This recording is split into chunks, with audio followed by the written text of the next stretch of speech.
வணக்கம் மக்களே. இந்த வீடியோல நம்ம என்ன செய்தி பார்க்க போறோம்னா, இளையராஜாவுக்காக காத்திருந்த உயிர் கதவை திறந்ததுமே போயிருச்சு. மலேசியா வாசுதேவன் பற்றி மகள் பார்த்தீங்கன்னா உருக்கமாக ஒரு வீடியோவை வெளியிட்டிருக்காங்க. அந்த வீடியோ இணையதளத்தில் வைரல் ஆகிட்டு வருது. வாங்க என்ன தகவல் என்ன செய்தின்னு இந்த வீடியோவில் பார்க்கலாம். அதுக்கு முன்னாடி முதன்முறையாக நம்ம சேனலை ஃபர்ஸ்ட் டைம் பார்க்குறீங்கன்னா சப்ஸ்கிரைப் பண்ணாதவங்கெல்லாம் சப்ஸ்கிரைப் பண்ணிக்கோங்க. பெல் பட்டன் சிம்பல் அமைக்கி நம்ம சேனலோட நோட்டிஃபிகேஷனை எனபிள் பண்ணிக்கோங்க. நாங்கள் போடுற வீடியோ எல்லாமே உங்களுக்கு உடனுக்குடனே வந்து சேரும். வாங்க என்ன தகவல்னு பார்க்கலாம்.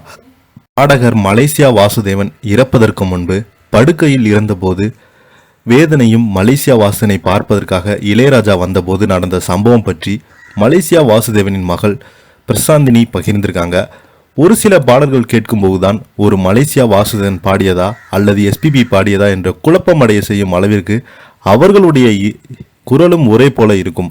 மலேசியா வாசுதேவனுக்கு கமல் மற்றும் ரஜினி நடிப்பில் உருவான 16 வயது நிலை படத்துல ஆட்டுக்குட்டி முட்டையிட்டா என்ற பாடல் பெரிய அளவுல புகழ் வாங்கி கொடுத்தது. மலேசியா வாசுதேவன் அன்னபூரணி என்பவரை திருமணம் செய்திருந்தாங்க. அவருக்கு யுகேந்திரன், பிரசாந்தினி மற்றும் பவித்ரா என 3 பிள்ளைகள் இருந்தாங்க. இதுல யுகேந்திரன் பல திரைப்படங்களில் நடிச்சிருக்கிறாரு. அதே போல பாடல்களும் பாடியிருக்கிறாரு. சமீபத்தில் முடிவடைந்த பிக்பாஸ் தமிழ் சீசன்ல 7வது நிகழ்ச்சியில போட்டியாளராக கலந்து கொண்டாரு. அதே போல மலேசியா வாசுதேவன் மகன் பிரசாந்தினி வாரணம் ஆயிரம், ஆடுகளம் போன்ற பல திரைப்படங்கள்ல பாடியிருக்காரு. இந்த நிலையில் தான் தந்தை மலேசியா வாசுதேவனின் கடைசி காலம் பற்றி பிரபல யூடியூப் சேனலுக்கு கண்கலங்கி பேசியிருக்காங்க. அப்பாவின் உடல்நிலை சரியில்லாமலாகிய இருந்தபோது இறப்பதற்கு முன்பு மருத்துவமனையில் சிகிச்சை பெற்று கொண்டிருந்தாரு. அப்போது நாங்கள் எல்லோருமே அவரை பார்க்க போகிருந்தோம்.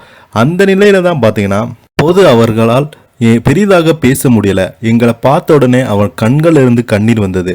அவர் அழுததை பார்த்து எங்களுக்கு அழுகை வந்தது. ஆனாலும் அவரிடம் அதை காட்டிக்கொள்ளாமல் நாம இந்த இடத்துல அழுதா அவர் இன்னமும் சங்கடப்பட்டு அவரின் உடல்நல மோசமாக வாய்ப்பு இருக்கிறது. அதனால் நாங்கள் மீண்டு வந்து விடுவோம் என்று ஆறுதல் சொன்னாங்க. எங்களுடைய துரதிர்ஷ்டம் அவர் வரவே இல்லை. அவர் உயிர் இளையராஜா சாருக்கு தான் காத்து கொண்டிருந்தது என்று நினைக்கிறேன். அப்பாவுக்கு உடல்நலம் சரியில்லை என்று கேள்விப்பட்டதுமே ராஜா சார் மருத்துவமனைக்கு வந்தார். அப்ப இருந்த ரூம் கதவை திறந்து அவர் உள்ளே வந்தவுடன் அப்பா உயிர் போனது. ராஜா சார் வாசு என்றாலே கூப்பிட்டு பார்த்தார். ஆனால் அவர் எழுந்திருக்கவே கிடையாது. ராஜா சாரின் முன்னிலையில் தான் அவருடைய முகத்தில் வைக்கப்பட்டிருந்த டியூப் எல்லாவற்றையும் கலட்டினாங்க. அந்த நிகழ்வு என்னால் ஒத்துக்கொள்ளவே முடியல. நான் அப்பாவுக்கு மிகுந்த செல்லம். அதனால் அப்பா இறந்து விட்டதா என்ன முழுசாக ஏற்றுக்கொள்ளவே முடியல. இப்போ வரைக்கும் அப்பா ஒரு பாட்டு கச்சேரிக்கு போயிருந்தா என்றுதான் நினைத்து கொண்டு எங்களுடைய வாழ்க்கை கடத்தி கொண்டிருக்கிறேன்.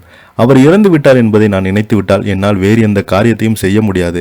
அதனால் அப்படிப்பட்ட அந்த சூழ்நிலைக்கு நான் போக மாட்டேன் என்று அந்த பேட்டியில் பிரசாந்தினி எமோஷனலாக பேசியிருக்காங்க. இதை பற்றி நீங்கள் என்ன எனக்கு கீழே உள்ள கமெண்ட் பாக்ஸில் மறக்காமல் பதிவிடுங்க. இந்த வீடியோ உங்களுக்கு பிடிச்சிருந்தா லைக் பண்ணுங்கள், ஷேர் பண்ணுங்கள். நன்றி, வணக்கம்.